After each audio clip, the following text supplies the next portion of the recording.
Good morning. Good morning. How's everybody doing today? Good.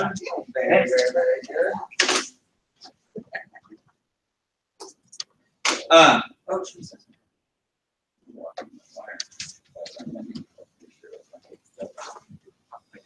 Was it you? No. Why did you say sorry? I didn't study this week, but I got the same. So, very, very, very, very excited. Take your shirt. We haven't seen it for a bit, so y'all can decide what to do with it. That's whole bunch of stuff. Very, very, very, very, very excited. Couple announcements just got. We've got Odd Night next Wednesday, and then again on the 27th. So we're now into the every 2 weeks. Get your lists and together, and we'll get it to access support and make sure that we stay on top of it. A bunch of very, very, very fun things that are going on. So tonight we're going to chit chat a bit, kind of on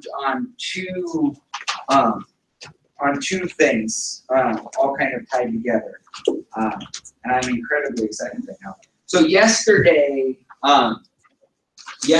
we had a wellness seminar at a company called Hop Skip Drive, which is a startup in LA, a relationship that Robin has, and it was very, very, very cool because it's working, right, in terms of what it is we're talking about, and part of this, and I want to be able to explain this, kind of making sure that we understand how all of this is working and why, because it's easy to miss what's happening. It's really, really easy to go, well, but I mean, that's Rob, right? But let's make sure that we all understand how this works, right? So let me give a little story. Now, you all know Robin's my wife, and she's amazing, and she's brilliant, and she's smart, she works her ass off, and all this other stuff, right?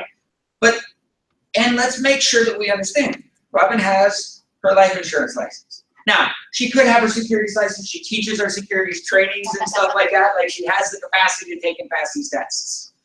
But at the end of the day, she's got her life insurance license. She is part-time. She works full-time as a lawyer, right? She also seems to work full-time, building our business in Primerica. But the reality is, she's got a full-time job. She is a part-timer in Primerica. Now, she is an expert at our story. She understands what we do, why we do it, and how we do it. She's worked very hard. She's helped create it. But at the end of the day, she's a part-timer that understands that she's got one major job. And that one major job is to develop relationships. She's in the relationship development business. As a part-timer, right, as a full-timer, my job is to grow and drive our business. My job is to recruit and train, to be able to go on appointments, to be able to close sales, to be able to build assets. I said that's my job, right? I went with Bob and Don last week on an appointment, right? Mondo and Claudia are getting here started, right? We've been on appointments. Like, that's my job, right, is to grow the business, right? Robin's job, primary job, is to help support the growth of the business, help people through the process that needs to get done, and go grow her development, develop her relationships, and know the story, right? Those are our roles. Why? Because when a relationship is developed and the opportunity to tell the story comes together, this is where opportunity is, right? We've always said that luck is when opportunity meets preparation. Right? So what happens is, Robin says, I know that I need to make sure that the relationships are in place, and I know the story. So that if there's an opportunity that presents itself, and I know the story, who knows what can happen. Robin is the perfect part-timer. She's beautiful. Right? But in all reality, she is the model of a part-timer in our business. She doesn't do this for a paycheck. She enjoys that we're going to make money, that there's going to be profit, but she makes enough money to take food on the table and the wolf away from the door to be able to make sure things are done. She has the opportunity to grow her skills. She has her opportunity to contribute. And so she goes, okay, I have a small window of time to really commit to my Primerica business. I'm going to take the bulk of my time to help develop our skills, right? So we're developing licensing processes, we're developing, templates and game plans and strategies. So a lot of her business, right? A lot of the time that she dedicates to her business is helping us craft kind of the structure of what's going on. And so she's got her full-time job. She's got a good amount of time to build where a lot of part-timers don't have to build, but they got to learn, right? So the time she's using in her Primerica business model to help me build this, right, is where David might be, or Dawn might be, or you might be learning it. So the allocation of time is there. She's a stepmother too. She's a mother of two. She's a wife. She's a daughter. She's got a full-time job. She's got an opportunity to learn. And she uses her Primerica time to increase her skill to be able to grow. Does that sound pretty normal for somebody that's got a job? Right, Marco, you got a job, you got kids, you got a finite amount of Primerica time. You're growing your licensing skill to be able to do that. Right? And so you have an opportunity to develop the relationships and learn the stories why you get your licensing. Mama, you got that opportunity, right? Paul, you got that same opportunity. And this is a really important thing because I didn't know the people at House Skip Drive. What I did was I recruited Robin, because I'm a pretty good recruiter. Right? I enrolled her in our life. I enrolled her into our mission, to use the right language, right, in terms of what's going on. We worked really hard to make sure that she could articulate our story. And so it started by not knowing what to say, but starting to say something, having conversations with people and having her go back going, I don't know what to ask. I don't know what to do. And we stumbled through, how do I explain what I'm doing? Because she's like, I'm a lawyer, and then I'm this, and we've got this. How do I articulate what I'm doing? And so we stumbled through that, how she fit our business into her story. And that went through a period of time. And then it was, okay, I can tell the story, but what's the ask? Like when someone asks, how can I help? What do I say? And we went through a pretty significant amount of time of not knowing how that is. You know how you know that you don't know what to say to someone? There's only one way. It's when the opportunity presents itself, and you don't know what to say. You can't strategize not knowing what to say. You know what happens? Do you know how people don't get better, Tony, at knowing what to say? They don't put themselves in a position to not know and go, I don't want to feel like this anymore. The dilemma is you can't think yourself into skill. You have to practice it. You have to live bullets. You have to go, I thought I would be better at explaining that, and I suck. There's no way around it. Now, we're going to role play. There's some things I'm going to talk about tonight. There's some things that we're going to do over the coming months that we can sort of get us ready, and we can do different things. But the reality is, Robin's incredibly successful in business, has tremendous relationships, and sounded clunky and clumsy within her market and within her relationships until we got it dialed in. Oh, she's lucky, man. Of course, Robin can do this. Yeah, because as a partnership, we're like, shit, we don't know what to say, but we're going to say something until we figure it out. So, full-time job, full-time mom, full-time wife. A mental picture of success, and people have an expectation of her in another world other than this, and we didn't know what to say. Isn't that about everyone we recruit? And this is an important part of the story because it's easy to minimize her by maximizing her. It's easy, Paul, to go, yeah, but that's Robin. Like, she's just good at this. I mean, she runs the train. It's like, shit. And the moment you do that, you lose your power and you take her efforts out of the story. Because Robin is the best example of a successful part-timer we have.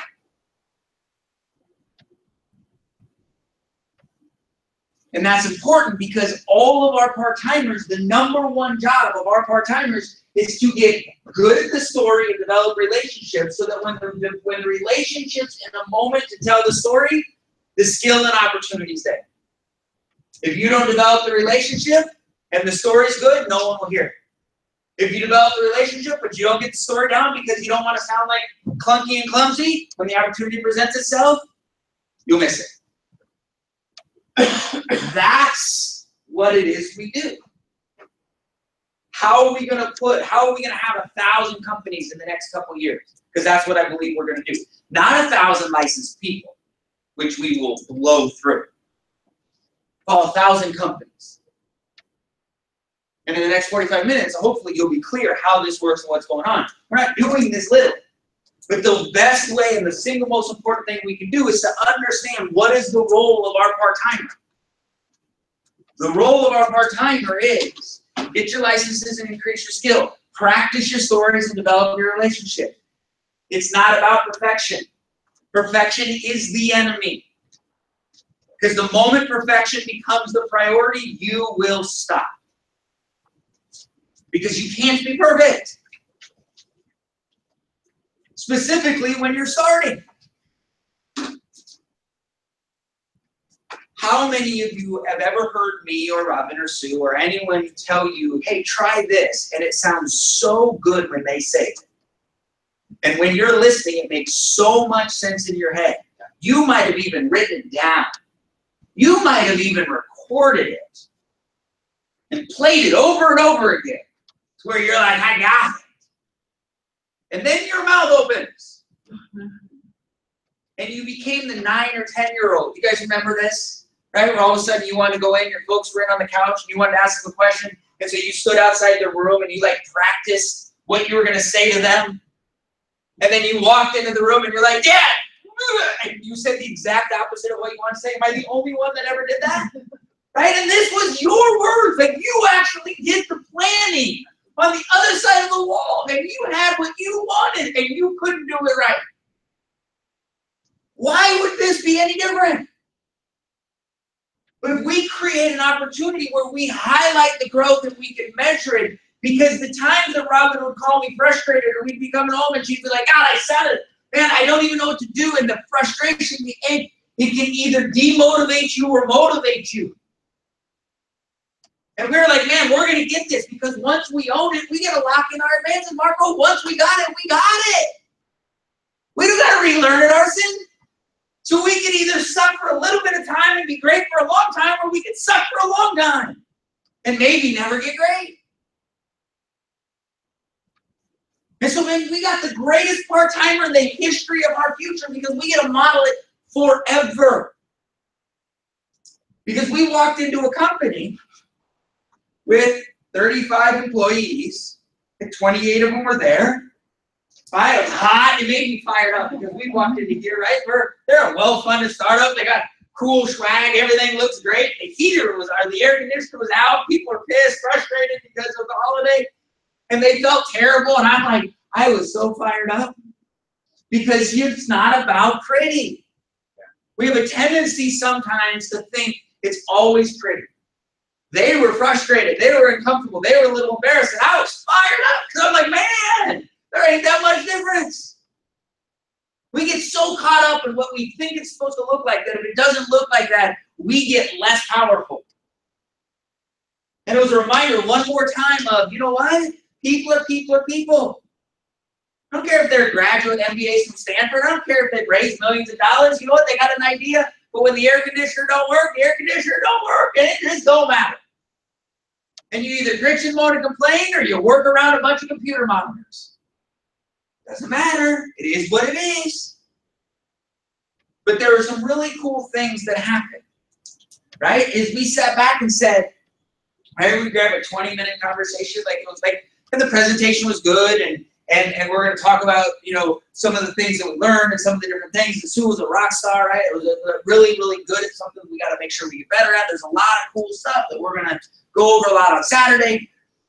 But a couple of the things I want you to understand is I went to we were talking to two of the co-founders independently, and they were kind of setting expectations. You know, these are the people, this and that. And I'm like, look, let me let you know how this works because we do this all the time. All the time. I've been here 25 years. We do this all the time. So here's what I know. It usually takes 3. What do you mean? I said, see, in 9 to 12 months, we're going to come back if you want us to. And we're going to do this again. It'll be a different presentation, but we'll go through. And then 9 to 12 months later, we're going to come back. And by the time we come back the third time, we'll break the ice. See, today, there's going to be some low-hanging fruit. There's going to be someone that has an old 401k. There's going to be someone who wants to start a college fund. There's going to be someone who. And we're going to help them because the need for them is there. But they're not doing it because they trust us. They do it because if it doesn't show up in front of them, they're not going to do it. But we're going to treat them with respect. We're going to create an environment. We're going to go through this process. And then we're going to come back. And when they understand, when your group understands that we're here, that this is what we do, that's what we're going to make the impact. And both of them independently were like, wow, that's awesome. I want you guys to understand something. I invited us back multiple times. And they're like, that's great.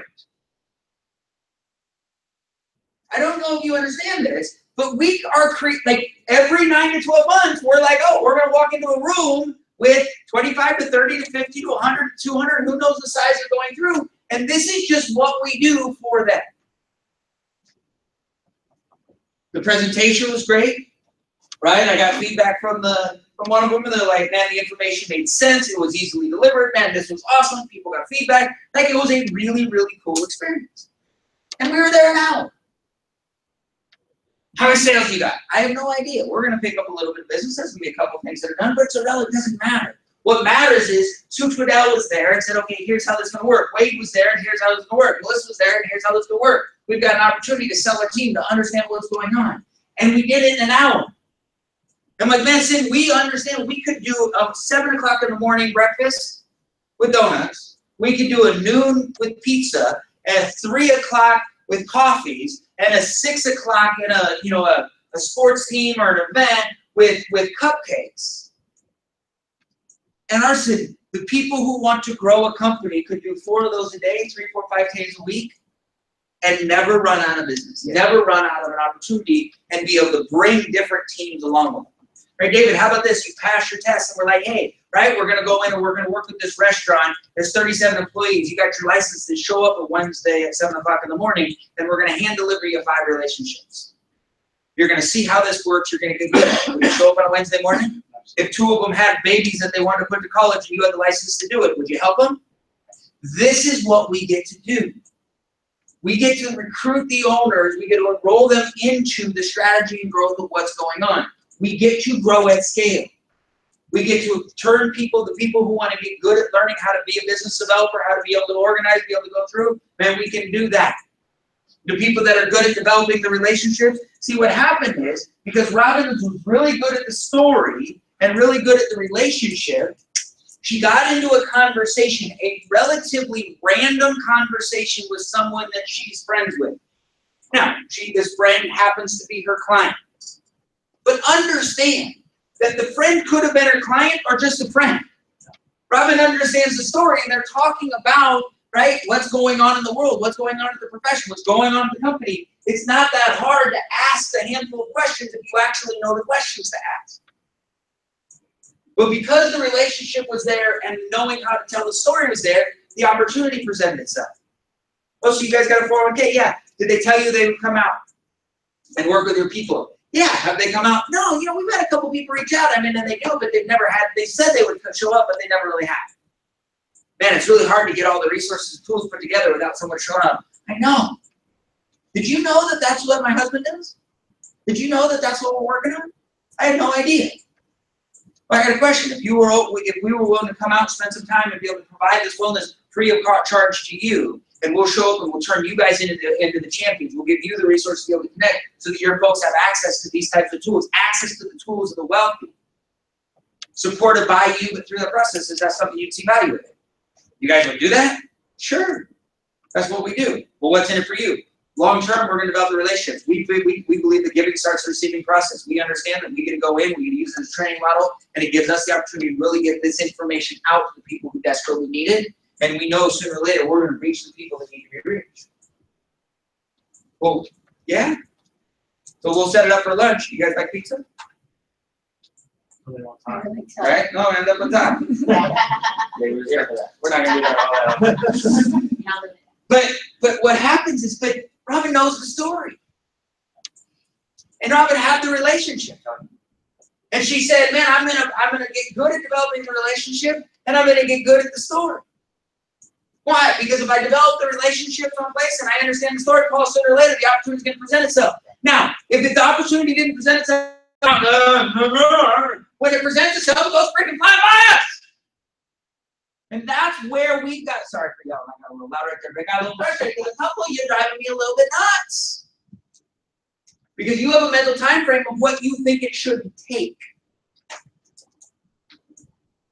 And what it should take is you getting really good at your story. Here's my recommendation. Don't be frustrated if you're not great at the story.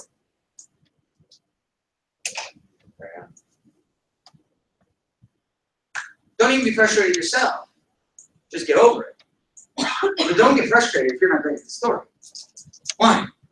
Because this was a funded startup. If Robin's not very good at the story, do you think we're in there doing it? No. But did she wreck the relationship? No. She just revisited 6 months later. You know why? Because she's like, I'm going to get great at the relationship. If you get great at the relationship, you don't have to be great at the story to save the relationship. Now, you might not translate to the profit, production, or opportunity, but it doesn't mean that you've screwed up the relationship. It just means you're going to have a stopping point until you're better at the story. Make sense? But we can't get frustrated at the lack of results if the story is the thing.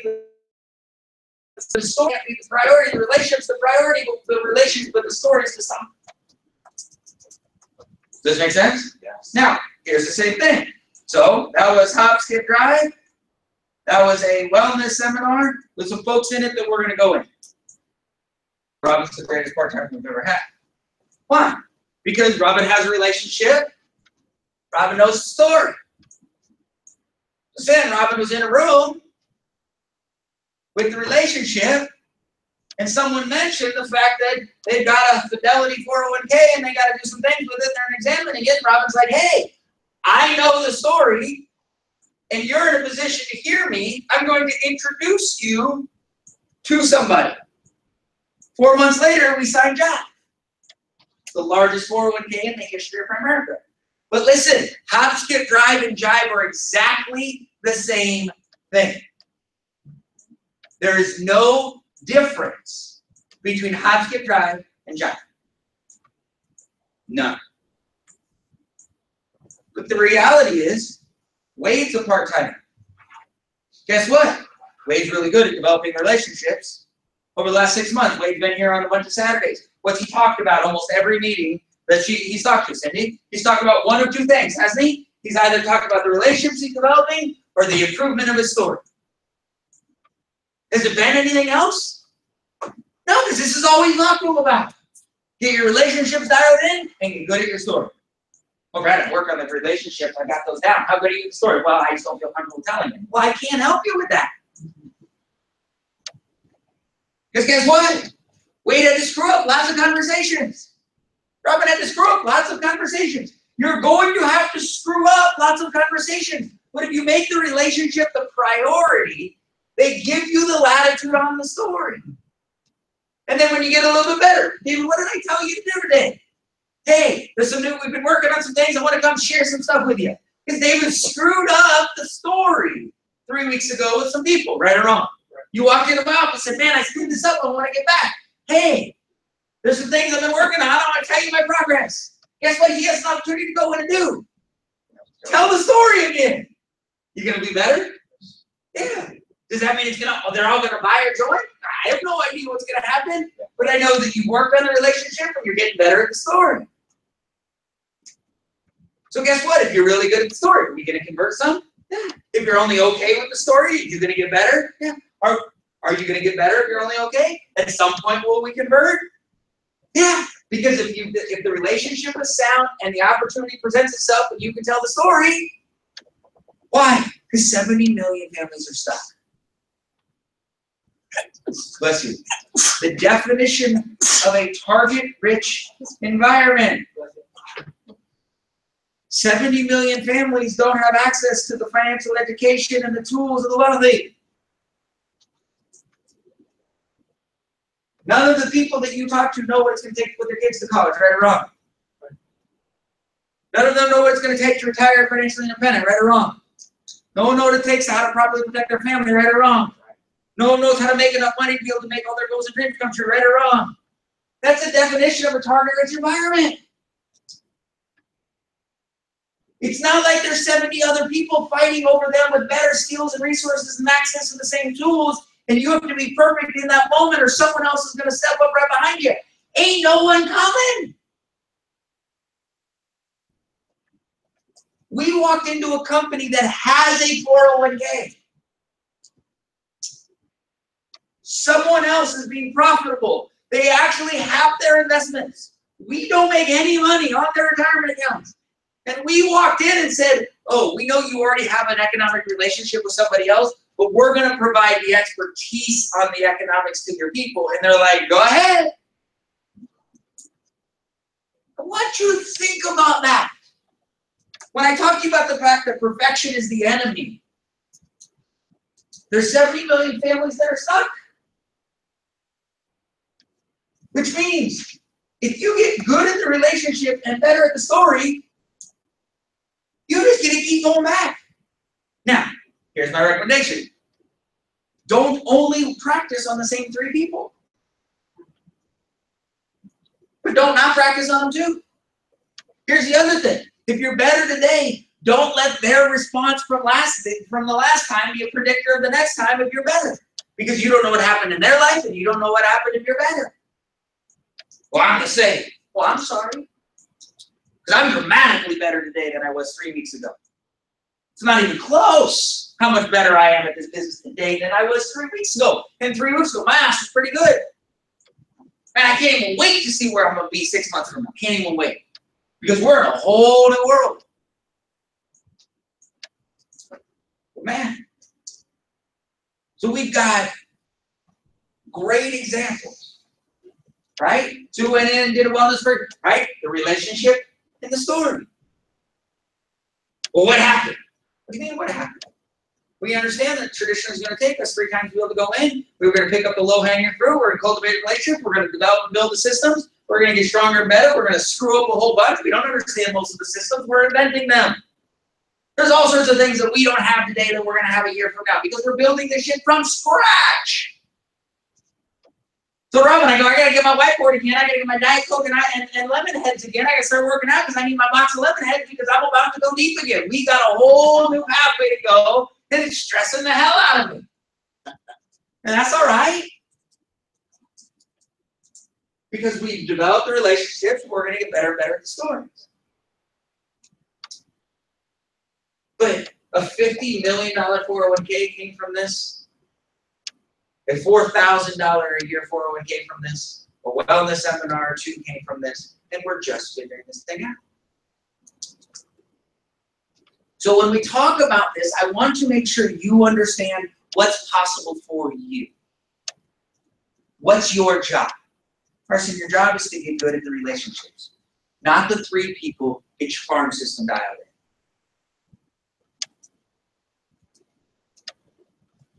We don't know what relationship's going to present itself, but you want to have them together. And don't be the same. From Wednesday to Saturday, Saturday to Wednesday, get a little bit better.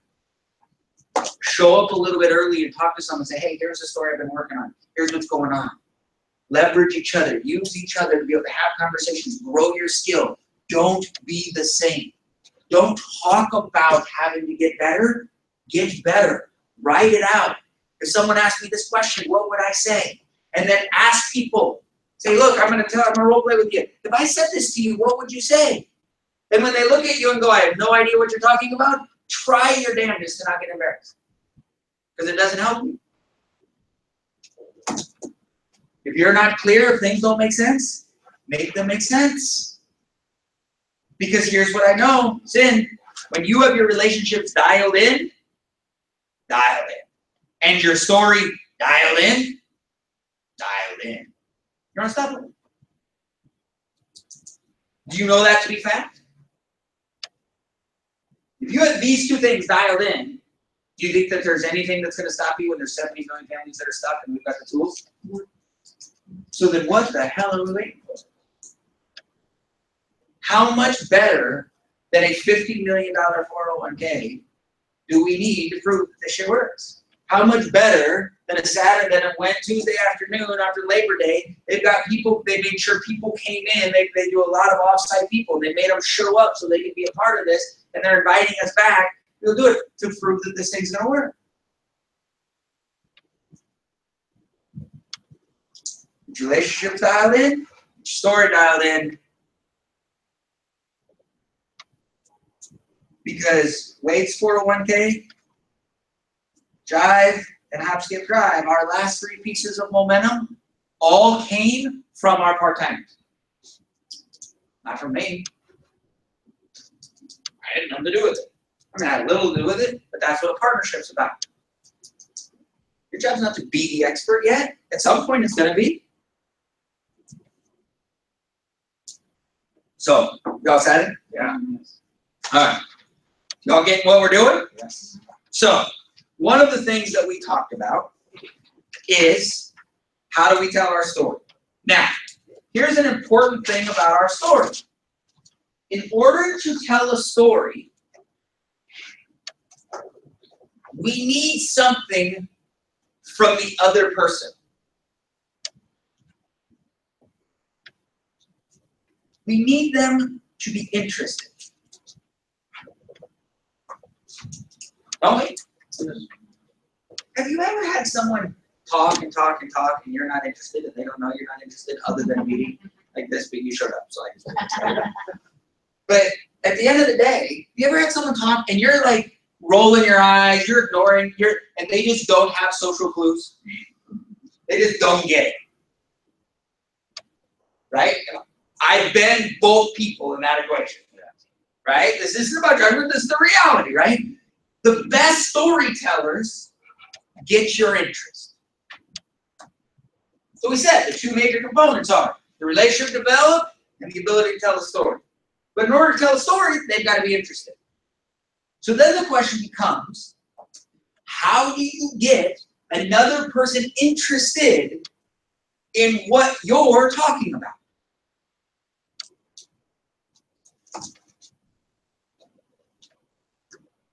Ask the question. Ask the question.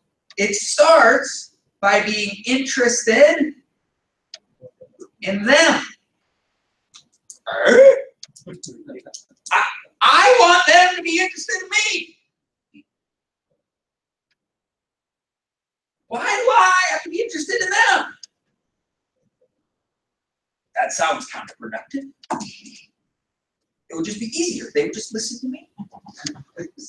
Don't they know that I care about them and I want to help them? If they would just listen, I can help them. Yes. But you actually have to get them to hear you. In order to get them to hear you, actually have to be interested in them. Because when you're interested in them and you can actually relate what you're talking about, your story to their interest, be interested in your story because your story is talking about things that they're interested in. Do you like cars? If I spent 45 minutes talking to you about cars, because I'm interested in cars, would you give 2 rats? No. Not at all. So I have to figure out, now, but if I want to talk about cars, and let's say you're passionate about donations or church or whatever, like something like that. If I talk about the fact that we restore cars and we donate them to churches to be able to grow funding, how much you get a little bit more interested in cars. Because I get to talk about the restoration of the cars and the number of donations that we've made to the churches and the types of things that are going on. And you will tell me, it's funny, I've never been that interested in cars, but I'm really fascinated about the fact that you donated 30 cars and you restored them. You're so passionate about the restoration and its impact. So I can get you interested in cars if I understand you're interested in the church. And I'm part of a nonprofit that restores cars in order to donate them for the church. Now I've taken my story, your interest, and put them together. Does this make sense? So if we're going to get good, these are our two pieces: developing relationships and the story. You want them interested, you gotta be interested in them. So, asking, what do you say? Questions is usually a pretty healthy thing. Now, some of us are a little bit backwards and not very well trained when it comes to conversations and questions. We have a tendency to get shy. We have a tendency to not sure what to do. We have a tendency to get uncomfortable. We have a tendency to do a variety of things. And so I like cheat sheets. I believe in learning people's needs.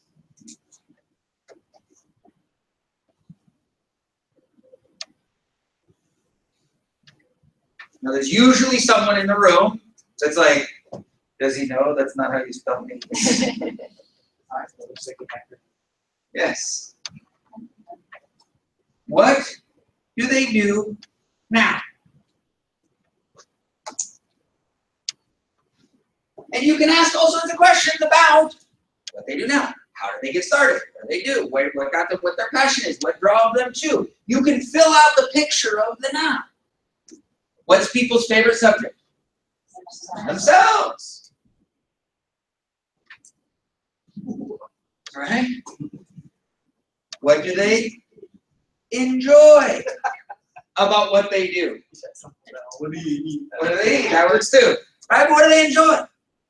And you work at Staples. What do you like most about that? Now, here's what's really interesting. If I walk up to David and go, man, you work at Staples, man, you must hate that. And we've never met, you actually have to start defending Staples.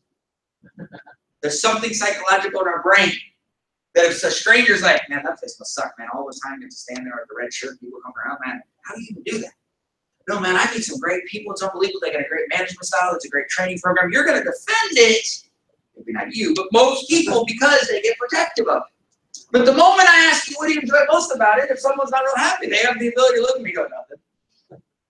You're like, well, why are you there? And guess what? We now get to have a conversation as to why someone's there. Usually, why is someone there? They got a paycheck or stuff. Well, what makes someone stop?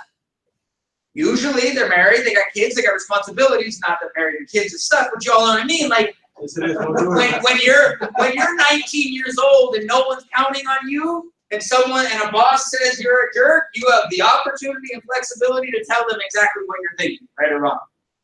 But you take the same boss. Now you're 35, married with a couple of kids. I'm sorry. Yeah, right. Right? That's your mom, and then you pay that price.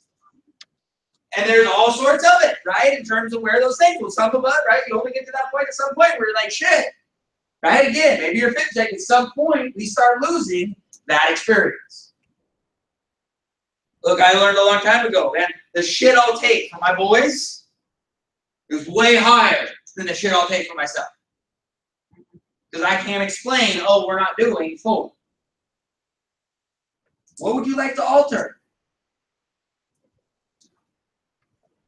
If you could do it any way you wanted, what would it be?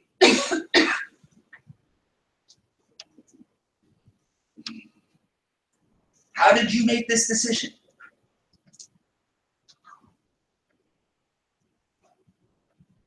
Man, what do you do on the weekends now?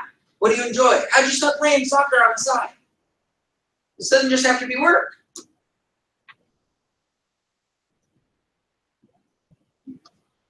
It gives you a platform to start checking, and it's not 1, 2, 3, 4. You can spin off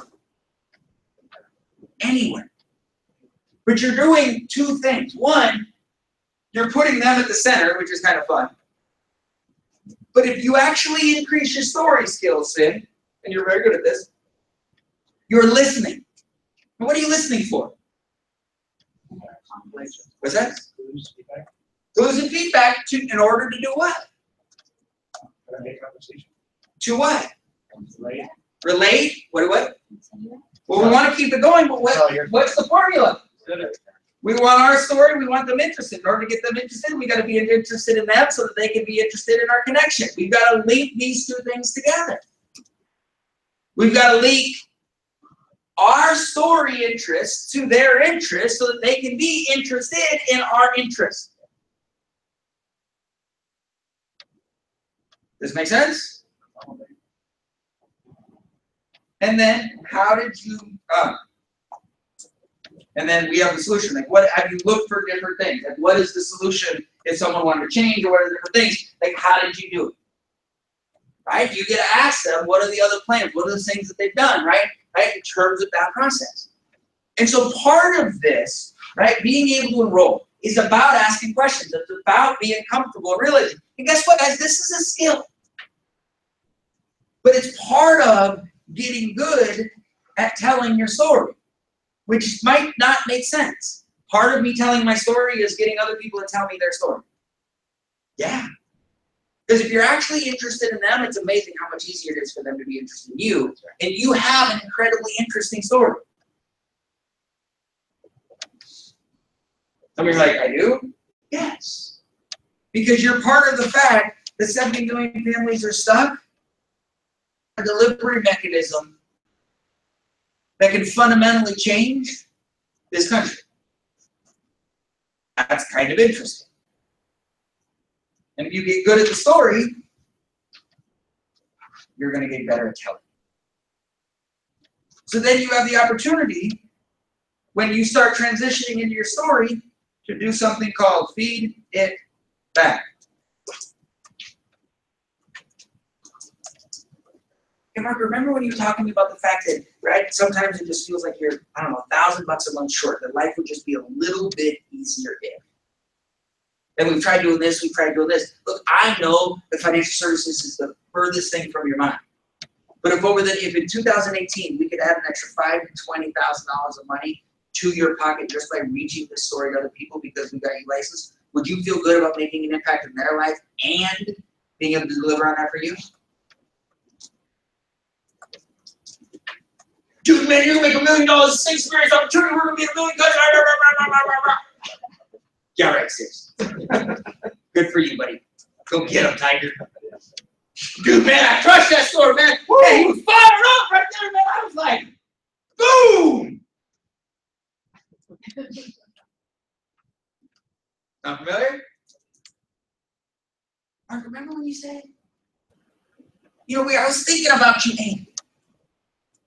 It's funny when you and I were talking about, oh, I remember when you said I want whatever happened to. Do you remember when? That's part of this story. Did y'all know that? Or did you just think it was open your mouth, close your ears, and go? Because after you feed it back, you now get to tell them and remind them what's in it for them. See, it's really hard to know what's in it for them if you can't feed back what they told you. And it's really hard to feed back what they told you if you weren't interested in them. Now you're guessing. Mark was here because I told him, if we spend this year learning the foundations of this, my job next year is to help put an extra $5,000 in your account. Not $50,000, not $500,000. Mark, we talk about an extra $5,000 in 18. Because it makes life a little bit easier. An extra $400 or $500 a month can change everything for people. Now, if he gets passionate, wants to do that, fantastic. He won't turn the checks away, right? But I know it drives him. So we've said, okay, here's your commitment, here's your goals, here's your objectives. Let's keep those things in alignment. Why would I talk to Mark about making $1 million a year? He'll take it, but that's not his passion. Like his passion is, I got my kids, or at this time I work, this is what's going on, I got resources, and I feel good about making an impact. And if I can learn and get this under my belt, we can take the next step. Great. Let's do it. So then I just get to keep reminding Marco, here's why you're studying. Here's why you're passing this test. We need that first license done. We need the opportunity. That's the tool that we need to get under our belt, be able to know what's going on. Okay.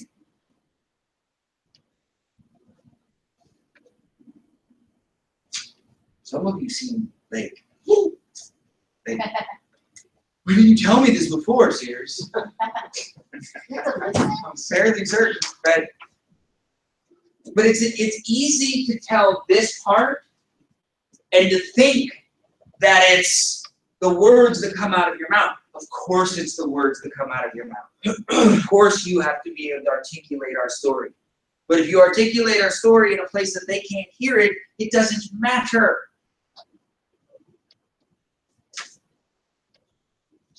So we start looking at, right? We said, okay, we're going to get good at what's in it for me. Well, if we can't feed back to ourselves what it is they're trying to get accomplished, why would they care? Hey, can you come to Wednesday night? I really want you in my corner. Great, of course. Oh, God, do you want me to leave my house? I need to get in the car? I got a headache. The kids yelled at me. I stubbed my toe. Football's on tomorrow. I got to run 3 runs. I got to get my fantasy football team together. There's a million things that come together. If them supporting you is the only reason they're going to be a part of it, they won't be a part of it.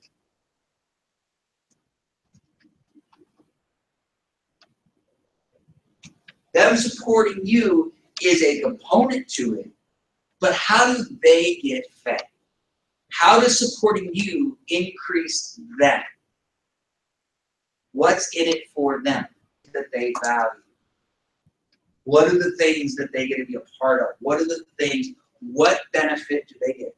That's not right. And you think that everyone's so self-interested? Yes. We are all completely and totally self-interested.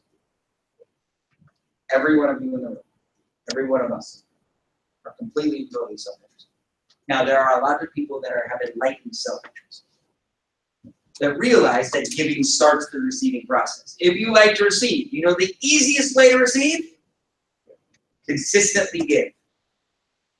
Because Doug, you said, man, I got these networking groups and I keep recommending to them, and I haven't gotten a lot back, but that's what my philosophy is. And I don't know if anyone's ever going to recommend you from that, but you told that story to me. And when you told that story to me, because I built my entire life on giving starts the receiving process, I go, here's someone I want in my life, here's someone that I'll spend time with, and I'll teach and train, because I don't have to teach that principle, I just got to arm them with the skills and resources. And when you learn our entrepreneurial skills and you take it in your business outside will grow, because that's what we prove and that's what we do, which will get you further into this business and we'll grow together. So I don't know if anyone's ever recommended someone to you with that, but that philosophy got me emotionally engaged in your growth. Because giving starts the receiving process. If you like to give, if you like to receive, give. But giving is an enlightened self-interest.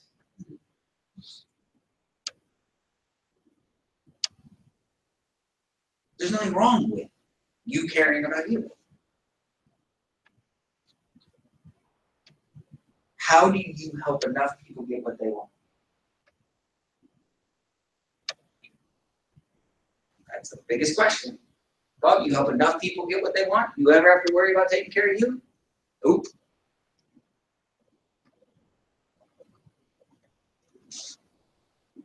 Does this make any sense? Yeah. This is our story.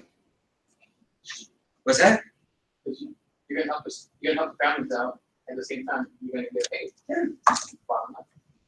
If I help David make an extra $10,000 a year, a week, a month, a day, that changes his family's economic life, right? Yeah. But as it changes his economic family life, 2 things happen. 1, I override him, right? Which directly correlates profit to me. True? True.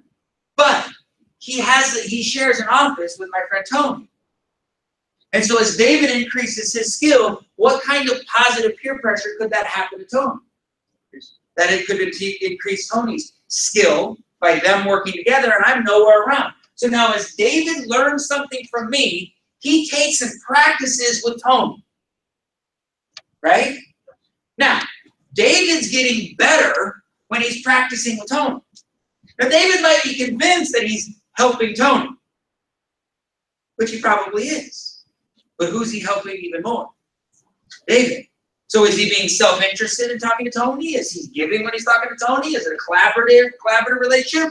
Right? As you talk to Tony over and over again, your skill level goes up. But guess what? As your skill level grows up, Tony's skill level increases. As Tony's skill level increases, all of a sudden David and Doug are here, you're sitting over here all by your lonesome, right? And here's Tony's got a whole table, he's got Wendy over here, he's got a whole little team that's going, right? David's skills up, and Tony's got his little team growing.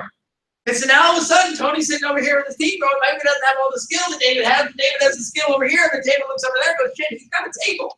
Holy crap. Now Tony's over here going, man, we got the table, we're going to get the skill. Can you take your test? Right, my aunt's taking her test on the 15th. David's going to take his test on the 20th. Doug's going to take his test by the end of the month. There's going to be 3 or 4 licenses that are going on over here. All of a sudden, Dave's like, man, I got my skill, but now I got to get this activated. And so now Tony's over here with a little bit better skill, but he's talking about the conversations and the relationship he's got with David. Now, he's practicing explaining the story to David about the conversation with this David. Guess who's getting better? Tony's getting better, but he's sharing the conversation with David. So now David's getting excited, but all of a sudden David's increasing the story. Go, man, I got this opportunity. And now they get to go back. And I'm over here going, all I had to do was have the first conversation with David and get the hell out of the way. So did I give? Did I receive? Did I get good at the story and create an environment? Did I help David or Tony, or did I get David to help Tony, or did I? What'd I do? And all of a sudden, Arson and Tony, Arson and Cindy are back there going, man, these fools, man. Once we decide, man, we just got to get this stuff under control, man. We're going to give them a head start. They're going to flush out all this stuff, right? Because Arson's like, as soon as I decide to step in, I just got to clean all this stuff up. They go make a mess, and I just got to step in and clean it up. And so he's like, go ahead. Go ahead. I watch him. Arson's one of those guys that says, the moment I decide to care, it's over. Now, here's the deal. I know that about Arson. So I don't push Arson by at all. All I do is I go, what are some fun ways to figure out how to get Arson to care? Well, we can talk about contests. We can talk about all this other stuff. You know, I get these 2 kids up here blowing up and him going, and these guys are like the age of my kids, and they're about to build a team, and I'm going to be at the same age, and they've got it. But, wait, what? And now all of a sudden we're like, hey, all we got to do is tell the story. Because guess what? I got a good relationship, and I'm pretty good at telling the story, aren't I? I got a pretty good relationship, I'm pretty good at telling the story, huh? I got a good relationship, pretty good at telling the story. Wait, Brett, I thought that this was a, like, wait, you mean that's team building too? It's the same thing? I thought that you were talking about developing wellness seminars. No, see, because I know what you want. And I'm interested in what you are interested in, and I know you're interested in what I'm interested in. And so we get to create a space and an opportunity to do it. Because developing a wellness seminar or building a team is about developing the relationships and getting good at the stories. How you do something is how you do everything. Wait, I thought you told me that you wanted. Man, if we get good at this, you understand the impact of? I get a feedback and what's in it for you. There is no difference. There's no magic. The last 3 success principles of our company growth, of our wellness strategy, having the relationship on point and the story put together by our part-timers. The opportunity to build a team is relationships on point and the ability to tell a story. There is no difference. Here's the dilemma. You can't think yourself out of it. You have to open your mouth. The biggest damage for proponent is perfection and lack. Oh my God, I'm just going to screw it up. You are 1,000% right, and you will find it. But here's the alternative, or here's the thing that goes through. There is a misnomer in this world that says, I only learn from mistakes. You ever heard that before? Right? The coaches in football and basketball, they show up and they're like, man, that was a tough loss, but man, we're going to go home, we're going to study the film, and we're going to learn from it. And we have ourselves conditioned that you learn from the losses. You celebrate the wins and learn from the losses. Am I the only one that's ever been exposed to that thinking? Do you understand that if you celebrate the wins and learn from the losses, that you give yourself permission to not learn from the wins, which means the only way you dramatically increase your skill is actually to lose. You have to invite losing into your life in order to increase your skill. Why don't you learn from the wins? Because you actually figured out how to do it, and you get to do it better. You get to do it purposeful. You get to do it, right? The UCLA came back, they were down 35-10 in the fourth quarter, right? And all this other stuff. And they ended up winning. Now they won on a call that might not have been right, but it's like 4 minutes to go, we're watching the game, and we're all in the room going, UCLA's gonna win this. Like, you could just see momentum, you could see the whole thing, it was unbelievable. But if Rosen doesn't make that pass, it's 4th and 6, if he doesn't make that pass, that one pass, is the rest of the first 3 quarters not valuable and the fourth quarter not valuable? Is the game, is the tape any more valuable or less valuable because of the 1 4th and 6? The same mistakes were made whether they won or lost, right? But if you only learn from the losses, then you lose the opportunity to grow. So that one was for free. It wasn't part of my notes, but I always want to get, every time I put that out there, it's a good reminder that learn from the wins. We walked out of Hop, Skip, Drive, and we're like, okay, we get better at this, we get better. It was a great win.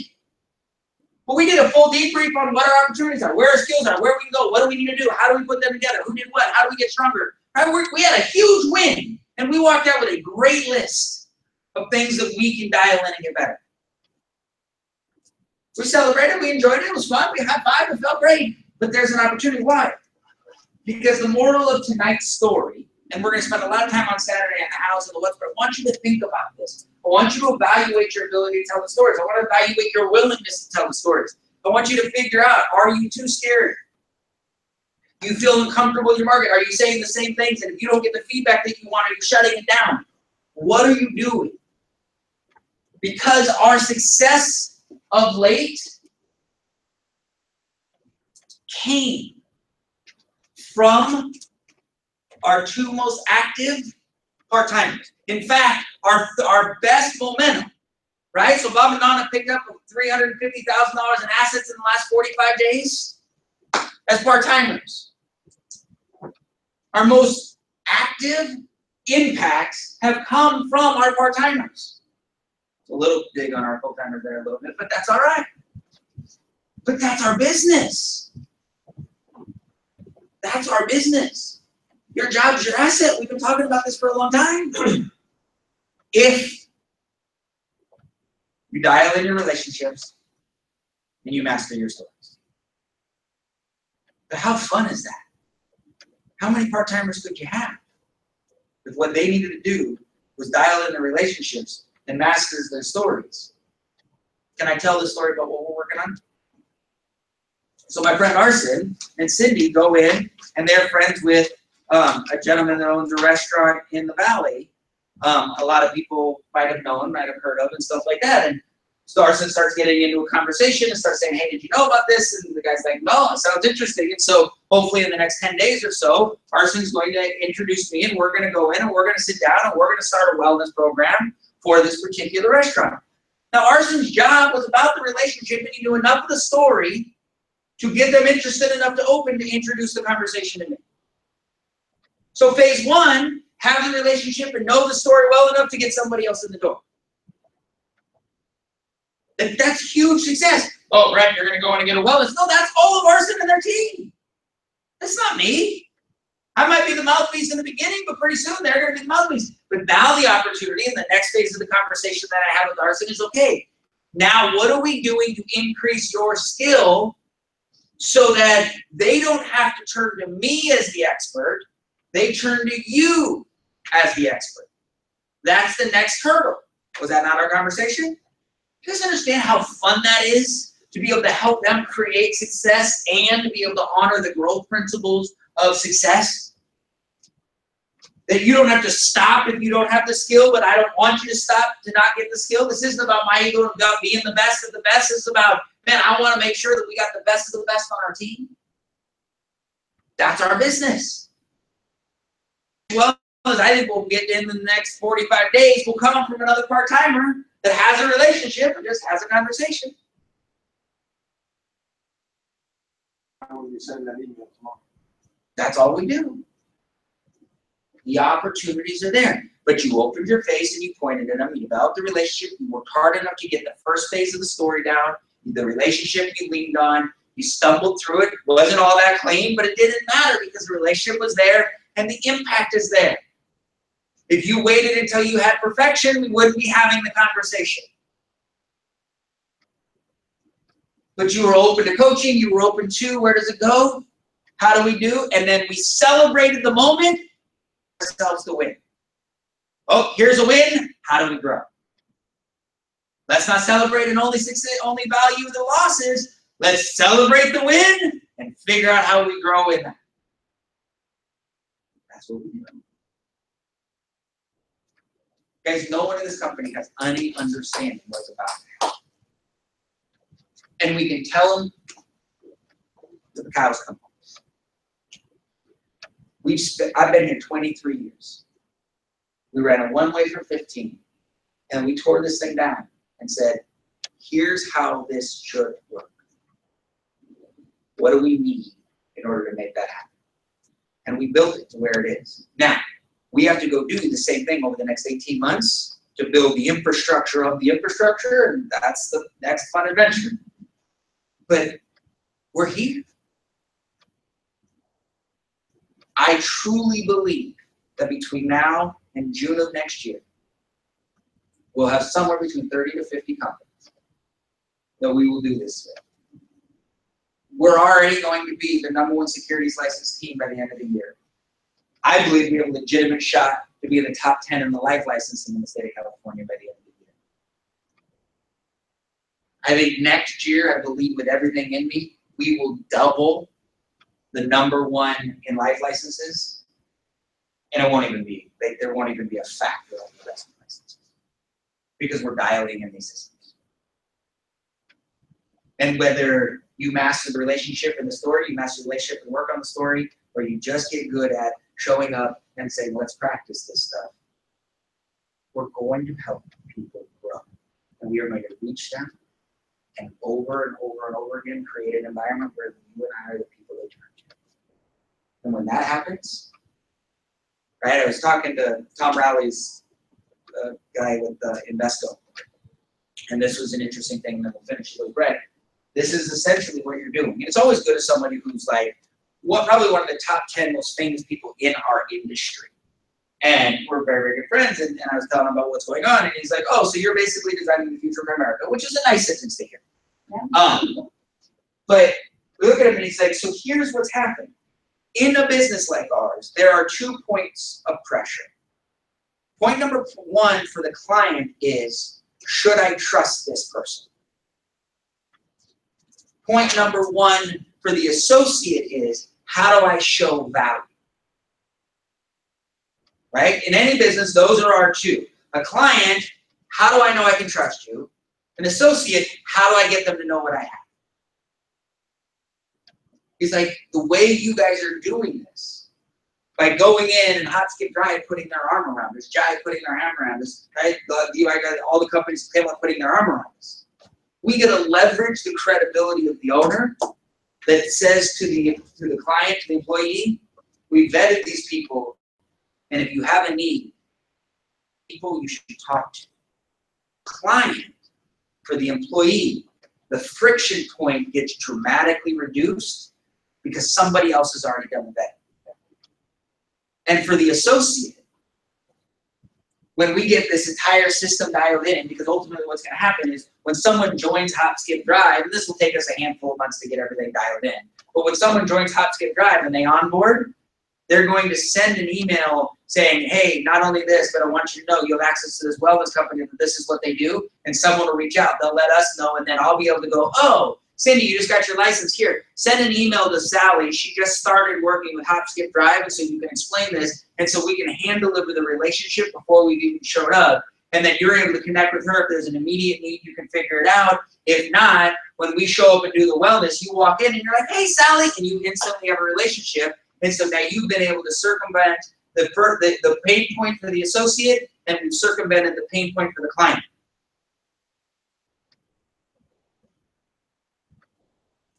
This is what you're a part of. And no one in the industry can do it. There aren't enough people. The Edward Joneses of the world aren't going to show up with 15 fully licensed people saying, here, develop these relationships. And the people in Primerica would never give up a relationship with someone like that. Because they're always self-interested from an immediacy standpoint. That we, Primerica is a you eat what you kill environment. And when you raise and you run and you eat what you kill environment, you cannot give. Because it's threat. Primerica doesn't have the infrastructure for it. They don't have the language for it. They don't have the support staff for it. How do you know that? Because we literally spent half a decade building. That's where we are. That's where you are.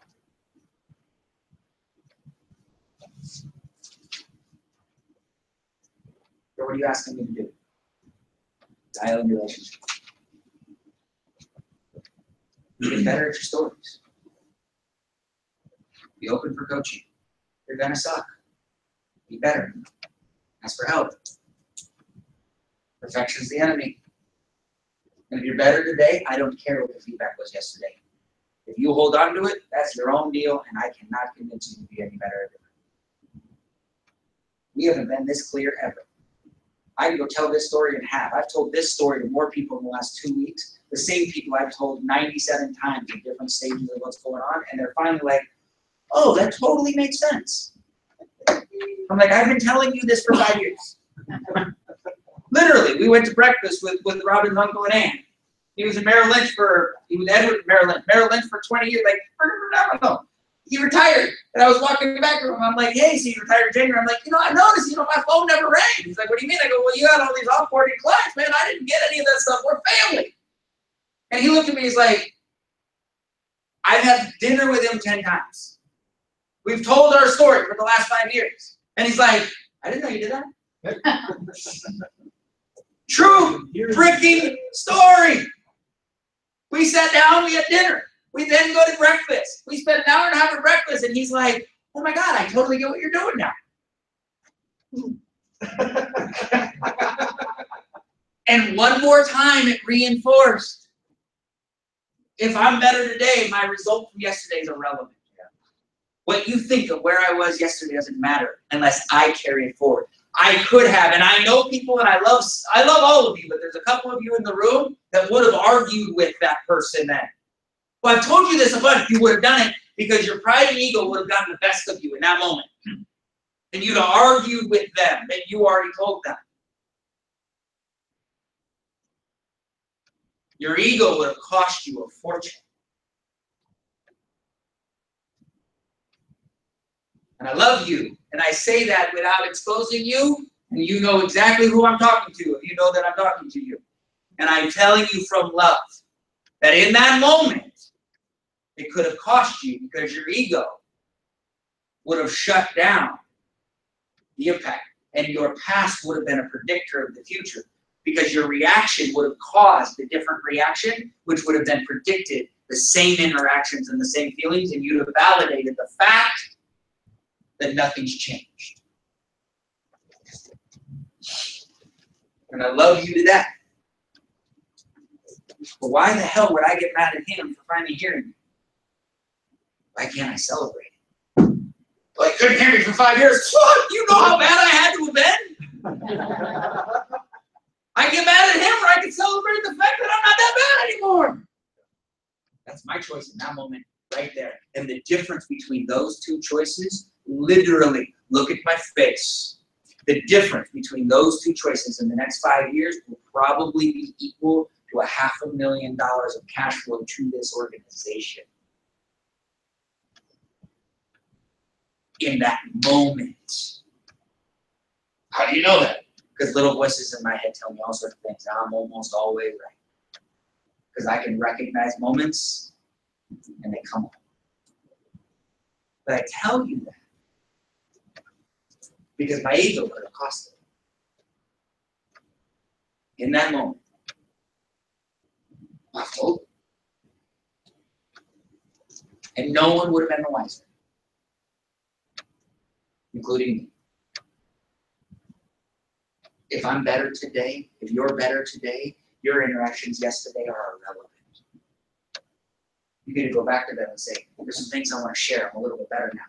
And if you celebrate the fact that you were a little clueless, they'll create a space to tell you, yeah, I had no idea what you're talking about. And the best compliment you can ever get is to have someone tell you, it's funny that you say that because I had no idea what you were talking about. That is the single most rewarding thing you can hear from someone in your life.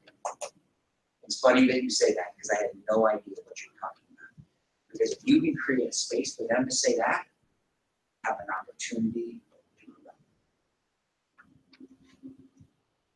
Some of you are like, I've never had anyone ever tell me that. Now you make sense. That speaks volumes about your reactions. Because everyone in this room has sounded like a raving lunatic at some point in their life. To people. And if you've never had someone tell you sounded like a raving lunatic, it wasn't safe for them to tell you. Not that you weren't. And that undermines this. So, we're here at the right time. I want you to think about this interest in others. I want you to think about this need. I want you to think about what it feels like to connect your interest to somebody else's interest. How we develop the relationship, and how we can get good at telling our stories. So for the next 6 to 12 months, we're going to turn our brand new people into our part-timers are going to be fantastic at developing relationships and telling stories. Because that's how we get them full-time. Developing relationships, telling stories. Yeah, that we can get that done because it's all about access. What do you guys?